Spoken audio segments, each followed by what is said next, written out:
Good morning बच्चों। आज हम पढ़ेंगे हिंदी का चैप्टर नंबर 11। चैप्टर का नाम है सावधानी जरूरी है। एक राजा था, वह बहुत अच्छा राजा था। वह अपनी प्रजा का बहुत ध्यान रखता था। वह अपनी प्रजा की भलाई के लिए काम करता रहता था। उसकी प्रजा भी उसका आदर करती थी और उसकी आज्ञा का पालन करती थी। राजा को इस बात का बहुत गर्व था। एक दिन एक साधु राजा के दरबार में आया।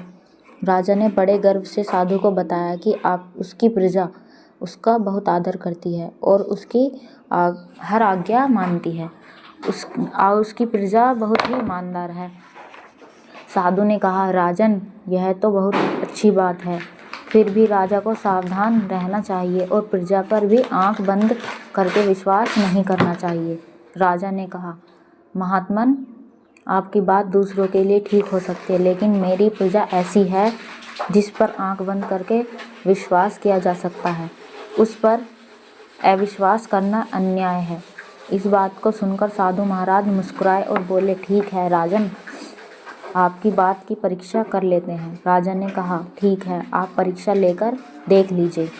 साधु बोले, राजन, आपकी राजधानी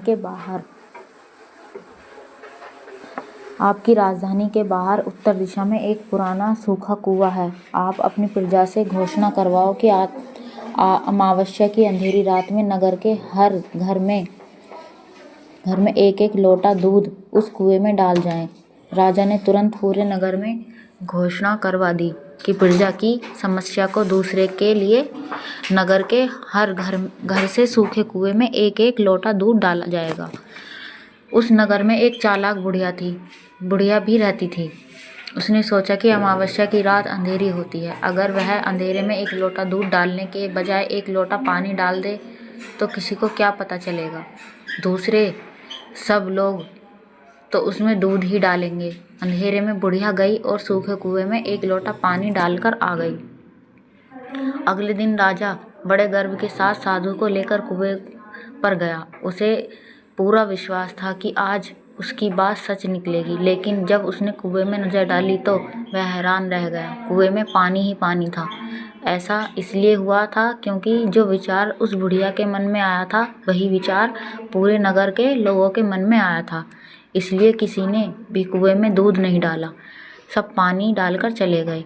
तब साधु ने कहा, राजन, लालच, बेईमानी, झूठ जैसे दुर्गुण आदमी के अंदर दबे छिपे रहते हैं। जैसे ही इन्हें अवसर मिलता है, ये बाहर आ जाते हैं।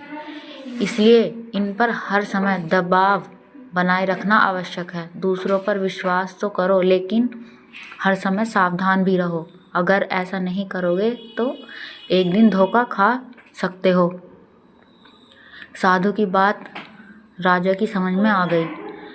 अब वह अधिक सावधान होकर अपना काज चलाने लगा।